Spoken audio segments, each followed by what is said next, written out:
The wind in Colony Sector 9 was always cold. Metal walls shook in the night.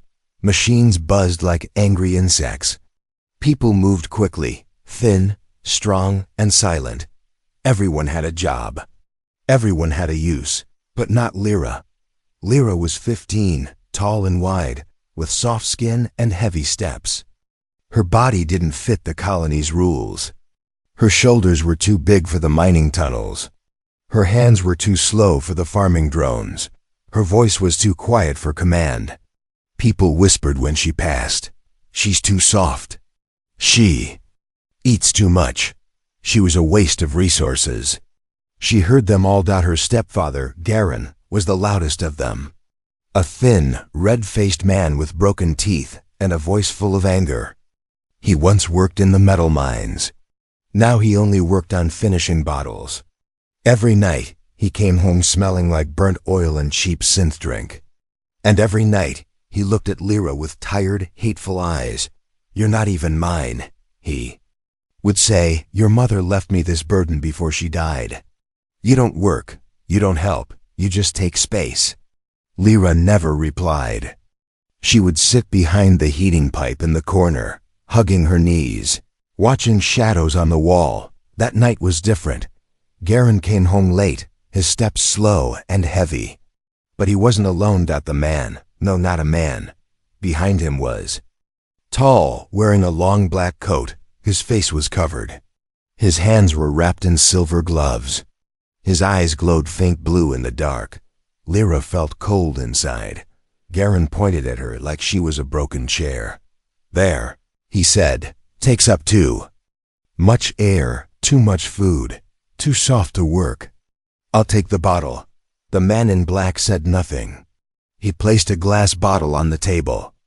The liquid inside was glowing blue, like stars trapped in a jar. Garen picked it up with shaking hands. He opened it, drank, and laughed like a dog finally off its chain. "Take her," he said. "She's yours now." Lyra stood up slowly. What do you mean?" "You're being useful now," Garen said, wiping his mouth. "You bought me peace. Go be someone else's problem." The man in black turned toward her. His glove moved. Suddenly, Lyra's knees felt weak. The world turned white. A soft hum filled her ears. Then, darkness. She woke up on cold metal. The room was dark. The walls hummed like machines breathing. Chains were on her wrists, soft glowing ones. Not metal, energy. She sat up slowly. Her head hurt. "Where am I?" Then she saw him again. The man in black. But now his face was uncovered. He wasn't human. His skin was smooth and pale blue. His eyes were too big. No mouth, but somehow. She heard him speak. "You are Lyra," the voice echoed inside her mind. "You were sold. Now you belong to the collectors." "Collectors?"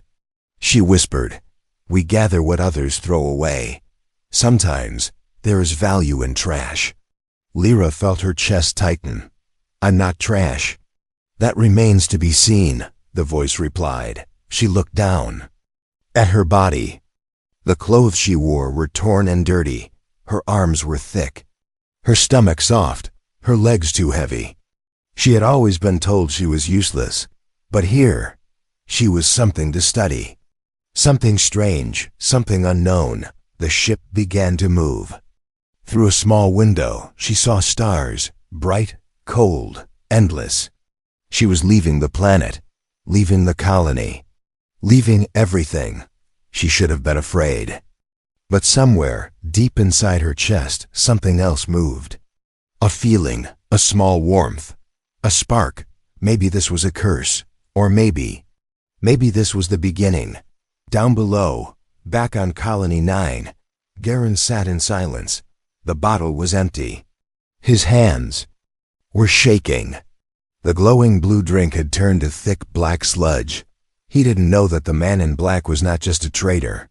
He didn't know that the bottle was poison. He didn't know that he had just sold the most powerful thing his world had ever produced. Not for gold, not for power, but for one last drink. In the black ship above, Lyra sat in silence. But her skin began to glow faintly. Not the chains. Not the room. The lights flickered. The walls hummed louder. Somewhere far away, alarms began to ring. The man in black turned, eyes wide. For the first time, even he looked afraid. Lyra wasn't just big. She was becoming something more. It began with the hum. Not from the ship, but from her bones. Lyra lay on the cold floor of the black vessel. Her wrists were free now, but her body felt different. Her skin was warm, as if a slow fire moved beneath it. Her heartbeat echoed in her ears, louder than before.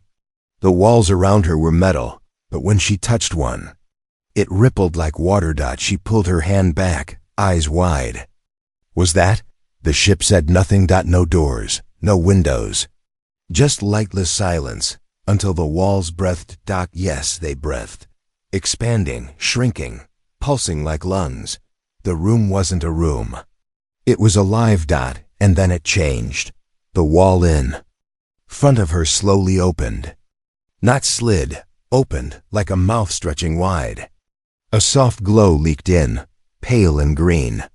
The floor shifted beneath her, lifting her gently to her feet. She didn't walk. The ship carried her. The new room was round, filled with floating glass screens and whispering lights. In the center stood him, the creature who had taken her. But now his form shimmered. He was no longer blue-skinned. He wasn't anything. His body was changing every second. Tall, thin, glowing. His arms flickered between 2, 4, and none. His face had no mouth, no nose, just eyes, hundreds of them, blinking in patterns across his skin. Lyra stared, frozen. He turned toward her, and again. The voice entered her mind. "You are not breaking." Lyra swallowed hard. "I don't understand. Most who are taken break, you don't." "I'm not like most," she said softly. The creature tilted its head. "No, you are not." He stepped closer. The air around him buzzed, like electricity without wires. Lyra's hair lifted from her neck. "Do you know what you are, Lyra?" She shook her head. "Just a girl no one wanted." The lights in the room flickered. "Wrong. You are from Project Omega Bloom, created in secret by human scientists. Built to adapt, built to evolve. But they were afraid of your size, your softness. They thought it meant failure." He circled her slowly now, studying, but the softness was protection. The size was a seed. They sold you because they didn't wait long enough to see what would bloom. Lyra's hands began to tingle. Her fingertips glowed faintly. The creature stepped back. "You're waking up." Suddenly, alarms blared. Red lights filled the room. The ship shuddered. Lyra dropped to one knee, gripping the floor. But the floor moved with her, softening under her hand like warm clay. A new voice echoed, sharp and metallic. "Warning. Subject L9 is destabilizing. Energy levels exceeding safety limit." The creature's many eyes blinked at once. He raised one hand toward her. "Control her." Another voice shouted from the wall. But it was too late. Lyra screamed, not in pain. In release. The energy inside her, whatever it was, surged outward. The walls cracked, screens shattered. The floor glowed white beneath her feet. She rose into the air, eyes wide, body trembling. The ship began to spin. Lights flashed wildly. Lyra floated at the center of the storm, and in that moment, a thought entered her mind, but it didn't come from outside. It came from within. You were never meant to serve. You were meant to survive. When she woke again, she was in a cell, but not like before. No chains. No walls. Just light, white, endless. Light. She stood slowly. Her body felt lighter, stronger. Her skin was no longer soft. It had texture now, like woven fiber. Her hands sparked slightly when she touched them together. Across the light stood another figure. A woman, human, thin and pale, wearing a silver uniform. The woman spoke gently. You broke a collector ship, Lyra. Do you know what that means? Lyra shook her head. It means they're afraid of you now. And if they're afraid, they won't kill you. They'll want to use you. Lyra took a step forward. Who are you? The woman smiled faintly. I'm like you. They called me unfit too. But you're something new. Something dangerous. She held out her hand. Come, they'll test you now. You need to be ready. Lyra didn't move. She looked down at her fingers, glowing softly, and clenched them into fists. Good, the woman whispered. You're starting to feel it, aren't you, the power? Lyra nodded that, but inside, she wasn't sure if it was power or something else, something older. Something not human at all. She wasn't allowed to see the sky. In the lab there were no windows, only glass walls, cold lights, humming machines. Eyes watching her, always. Lyra sat on the center platform, barefoot, in a gown made of silver threads. Her hands were in her lap. Her fingers glowed softly, like embers that refused to die. They called the place Cell 7, but it wasn't a prison. It was a cage. Outside the glass, a group of scientists whispered. Their words didn't reach her ears, but their fear did. She saw it in how they stood far back, how they never entered the room, how they wore full suits, as if she were poisoned.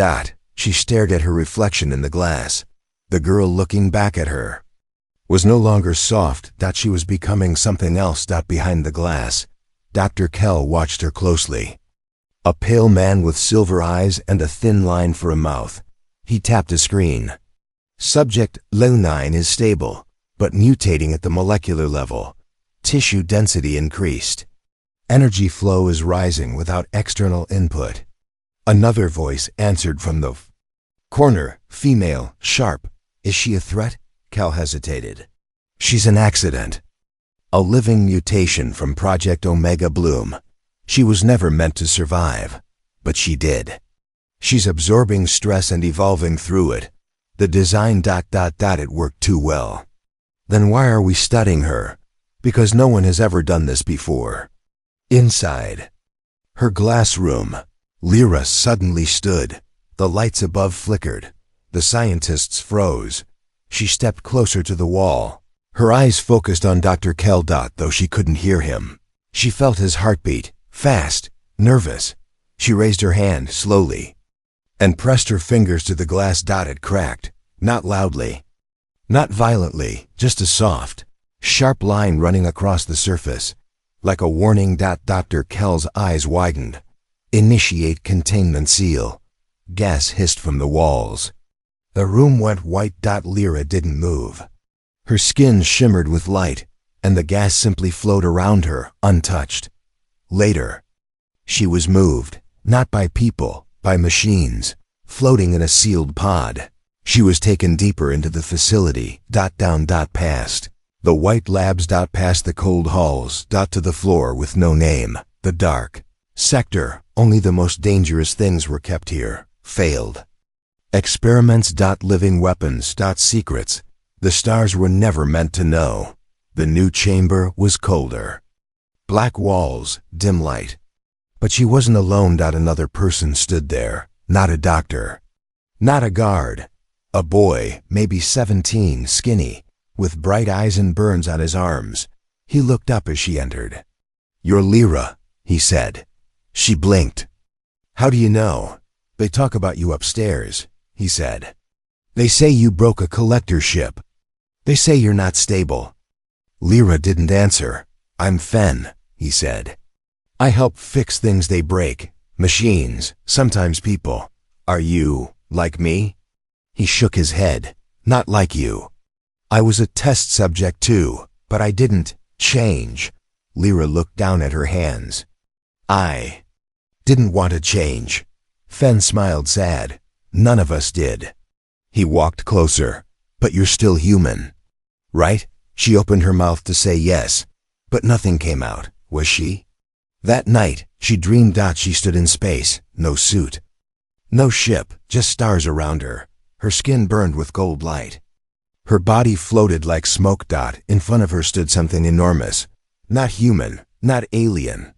A shape made of light and bone, eyes like small suns. It spoke in silence. You were not born to serve. You were seated. You are not the end. You are the beginning. She woke up gasping. The walls around her pulsed. Her body was changing again. Bones shifting. Muscles tightening. Light moving under her skin like liquid fire. She cried out. But it wasn't fear. It was birth. Outside the cell, alarms blared. Red lights. Dr. Kell ran toward the control room. Fen stood at the glass, watching as Lyra collapsed to her knees, glowing brighter and brighter. What's happening to her? Fen shouted. Kell stopped, eyes wide. She's reaching phase 2, he whispered. No one made it that far before. Fen looked back. Lyra was rising again, but now her eyes glowed like stars. She opened her mouth, and her voice echoed through every speaker, though she didn't touch a single wire. I'm not your subject. I'm your future. The power in the entire lab died. The doors opened by themselves. Every experiment on the floor stirred. Dotting deep in the planet. Something woke up, something connected to her, like a root to its flower. Lyra looked toward the black sky above the lab and whispered one word. Home. Asterisk. The first time she died, she was still breathing. But something inside her, something old, had already broken free. Lyra stood alone in the center of the lab. Her skin glowed like metal heated in a forge. Around her, the world had gone. Quiet. Doors frozen open. Lights blacked out. Even the machines seemed afraid to move. In her hand, she held a memory core, a small cube made of light and sound. Fen had risked everything to steal it from the restricted vault. Now, it was open in her palm, playing a file marked Project Omega Bloom, Subject 9, Lyra. The voice in the recording was calm, cold, female. Subject 9 shows unnatural. Cellular regeneration. Mass too high for standard utility. Emotional range excessive. Predicted survival, less than 5 years. Recommendation, disposal or transfer to non-essential sectors. Lyra's hands shook. She wasn't a mistake. She was a decision. Someone had looked at her, her body, her mind, and decided she was too much to be allowed to live. Too wide. Too soft, too emotional. Too human. So they sold her like broken tech. Fen stood near the door, watching her. He didn't speak. He had seen her body change before.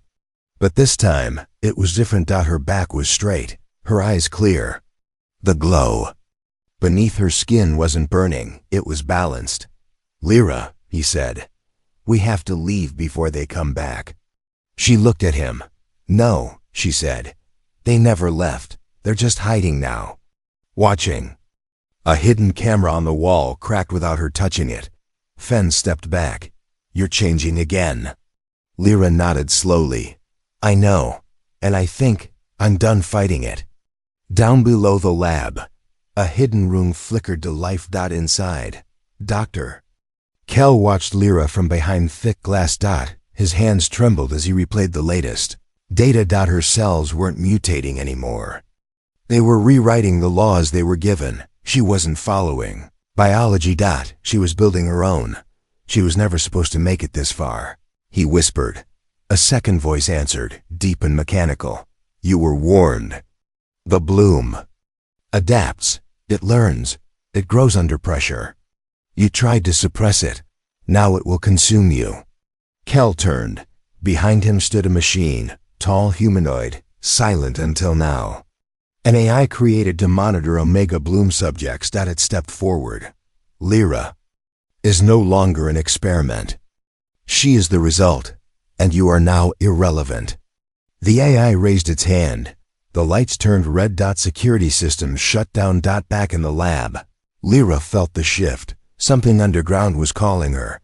Not with words, with gravity. Her feet moved. On their own, she followed the pull-down empty corridors and silent elevators. Fen stayed behind, watching her go. too afraid to follow, too afraid to stop her. At the lowest level of the facility, behind doors untouched for decades, she found it. A room made of living metal. The walls pulsed like veins. In the center, a giant black tree grew, not of wood, but of wires and bone. Its roots stretched into the planet itself. This was Bloom Core, and it responded to her. As she stepped closer, the tree lit up, layer by layer, vein by vein. Lights moved like stars through its branches. The air smelled like fire and memory. A voice, deep and ancient, echoed all around her. You were not made to serve. You were made to become. Lyra fell to her knees. Her hands touched the ground. The tree reached out with glowing roots, wrapping gently around her arms, her waist, her chest. No pain, no fear, only connection. Her body rose in the air, floating like a leaf in wind. She saw everything, her birth, her rejection, her journey, and then her future. She came back down slowly, eyes wide, hair glowing silver. Her skin was no longer soft, it was woven light. The tree whispered one last thing before fading. You were not too much. You were too early. Back upstairs, alarms blared. Again, not in warning, but in praise. The lab's mainframe activated a new protocol. Alpha Bloom Online. All screens showed one name: Lyra. Not subject, not error, not property. Just Lyra. She walked through the empty halls, now alone, but not lonely. Not afraid. For the first time, the ground bent to her steps. The lights followed her face, and far above, in orbit, silent warships watched her movements. Their captains asked the same question. What is she now? Lyra smiled faintly as the air shimmered around her. I'm not what you built, she whispered. I'm what comes after. The planet was quiet. Too quiet for something so alive. Lyra stood on red soil, beneath a yellow sky. No buildings, no noise. Just wind and silence. Behind her, the lab was gone, vaporized in white light after she touched the Bloom Core. She didn't mean to destroy it. But her body had made a choice. Now the world itself was guiding her. Her feet moved without command. The ground beneath her pulsed like a heart. And far in the distance, a mountain split open, not with sound, but with invitation. She followed. The path only she could feel. Hours passed. Or maybe days. Time meant nothing here. She crossed rivers that whispered her name. Stepped over stones that glowed when she neared. She didn't sleep, didn't eat, didn't tire. Her body had become something else. Then she saw them. Not people. Not soldiers. Not machines. But shapes, shadows under light. Figures half visible. Through the heat waves in the air. Tall, still, watching. One stepped forward, its face hidden behind a smooth mask. Body wrapped in silver fabric. No weapon. No sound. Then another dot, and another. 7 in total. They formed a circle around her. Not to trap, but to accept. Lyra stopped walking. She looked at them. She didn't speak. One of them, a female with glowing hands like hers, stepped forward and nodded. You've awakened, the woman said. Lyra blinked. You're like me? No, the woman said. We are like you. You were the last seed, the last to rise. We have waited long. The woman removed her mask. Her face was scarred, her eyes bright gold. Her voice soft. They called us failed, broken, unfit, but we were just early. You are the sign the cycle is complete. Lyra frowned. What cycle? Another figure stepped forward, this one younger, thin, male, with arms that shimmered like glass. We were built as experiments, forgotten, hunted. Some of us died, others went into hiding. We didn't know what we were, until you reached the core. Lyra remembered the bloom tree, its roots, its voice. You felt it too? She asked. All of them nodded. The gold-eyed woman answered. The bloom is not a project. It is a signal, old as the stars. Hidden in DNA, waiting for the right minds, the right hearts. People like us. Lyra stepped into the center of their circle. She looked at her hands, then at theirs. All glowing, all strange, but all beautiful. She had spent her whole life feeling too much. Too big, too soft. But here, she wasn't too anything. She was perfectly made. What happens now? She asked. The group stepped back. The ground opened, not with force, but with trust. Beneath them was a city, buried under the planet's surface.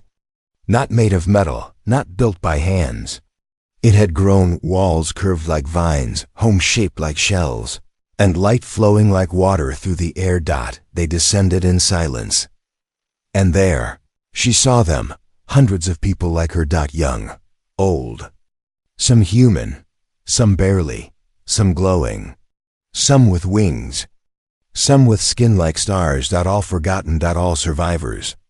All bloom-born. In the center of the city was a tree, smaller than the lab's core, but still alive.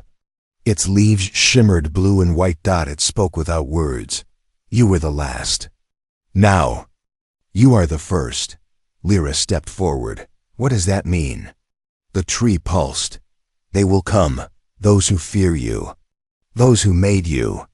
You will be tested again, but this time, you will not be alone.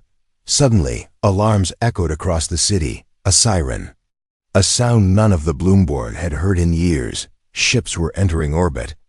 Lyra looked up at the sky dome. Red lights blinked. Past had found them. The gold-eyed woman walked beside her. They know you survived. Then they're afraid, Lyra said. Yes, the woman replied. They are, and when they come, they won't ask questions.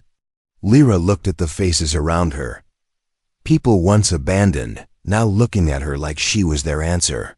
She felt fear rise again, the old fear, but this time, it didn't crush her. It became heat. It became light. Her body began to shift again, not breaking, not twisting, just becoming more. She turned toward the rising threat in the sky. And for the first time, she didn't whisper, she roared. Let them come. The sky cracked open. Not with lightning, but with fire.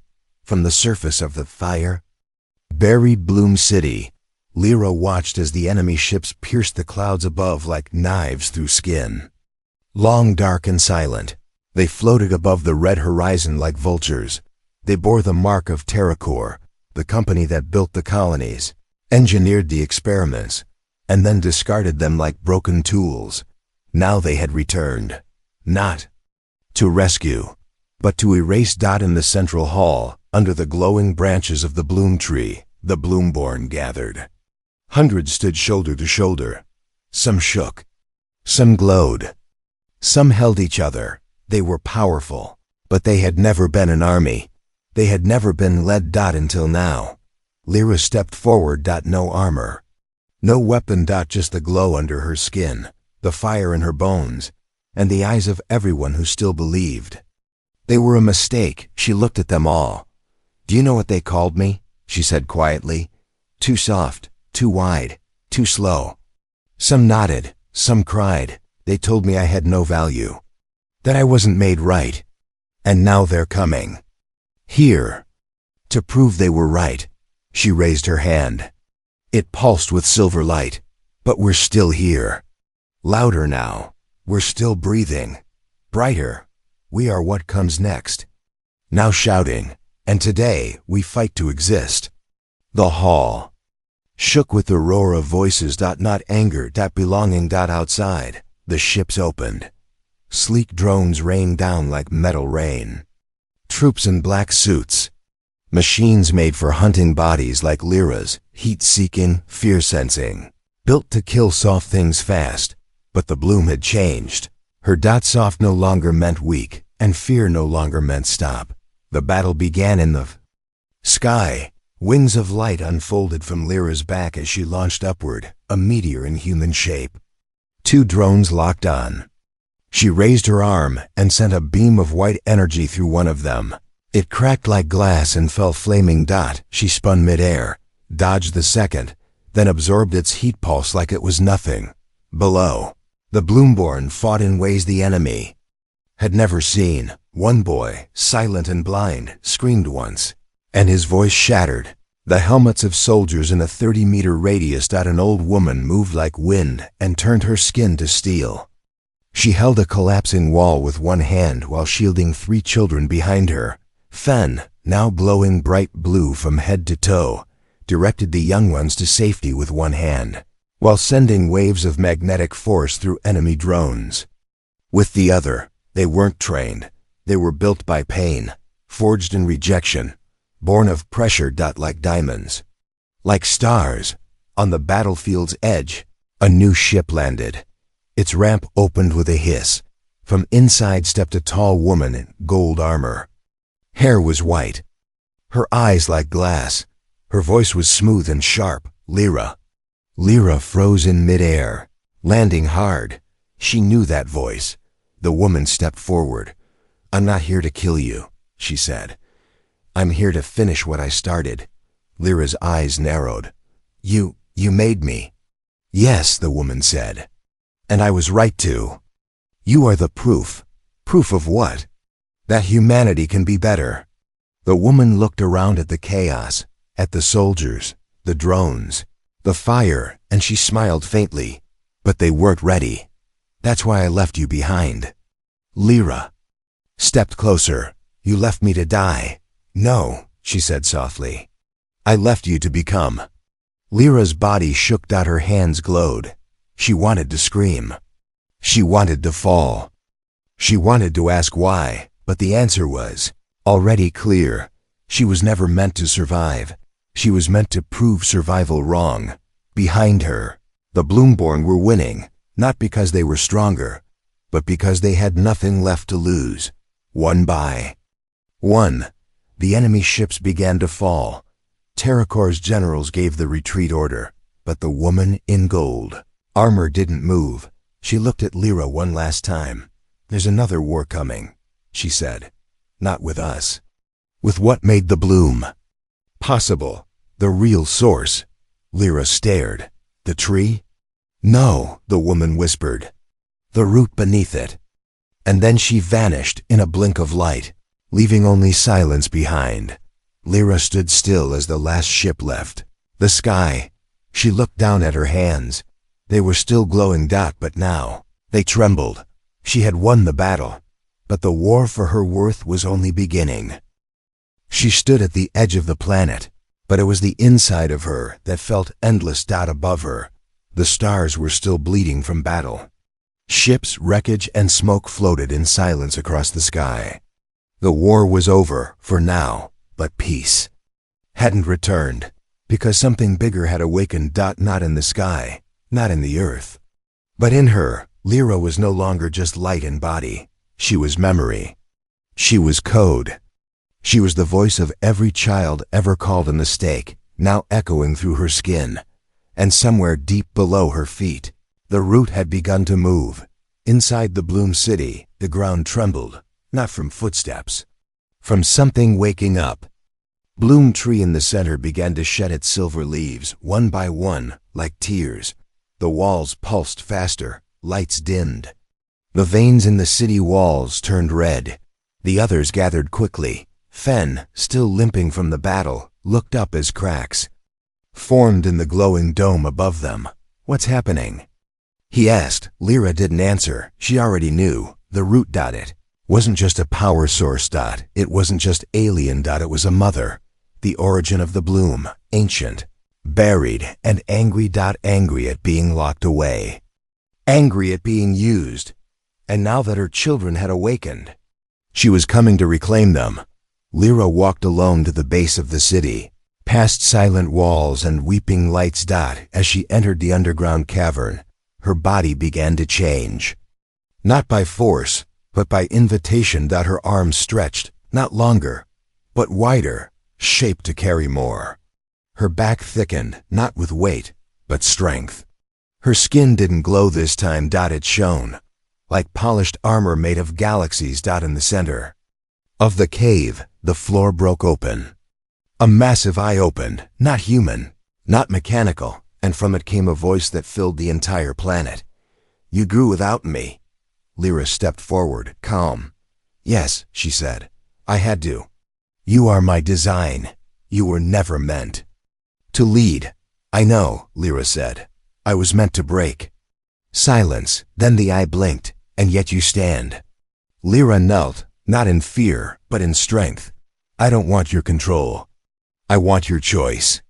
Let us be more than your echo. The cavern shook violently. Energy rose around her like a storm, fire, light, memory, pain, all flowing through her. But she did not scream, because now she understood. She wasn't a failure. She wasn't a mistake. She was proof that they were wrong.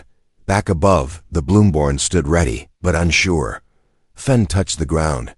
She's still down there. She's fighting something huge. The gold-eyed woman beside him nodded. She's not fighting it, she whispered. She's becoming equal to it. Deep in the earth, Lyra stood once more, arms wide, absorbing the fury of the root. Her voice rang out like thunder. I am not too big to break. I am too big to be erased. And then silence, a long, heavy silence, followed by light. Not fire, not destruction, but birth. The bloom tree above turned gold. The city stopped shaking. The cracked sky healed. From the broken cavern below. Lyra rose, not walking, but carried on a wave of light and air. Her body was not fire. It was formless, no longer trapped by bone, shape, or fear. She had become the first hybrid of flesh and root, of mistake and miracle, a new species, not born, chosen. She looked down at her people, not as their leader, not as their god, but as their mirror, and they saw in her not perfection, but possibility. Fen walked up, eyes wide, barely able to speak. You're something else now, Lyra smiled softly. So are you. He looked around. What do we call you now? She paused, then answered, slowly, human, still, just evolved. The warships never returned. Terracore collapsed from within, unable to explain what had happened.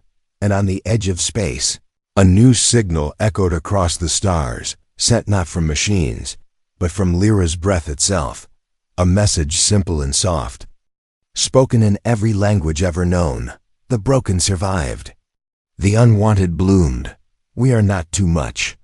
We are exactly enough.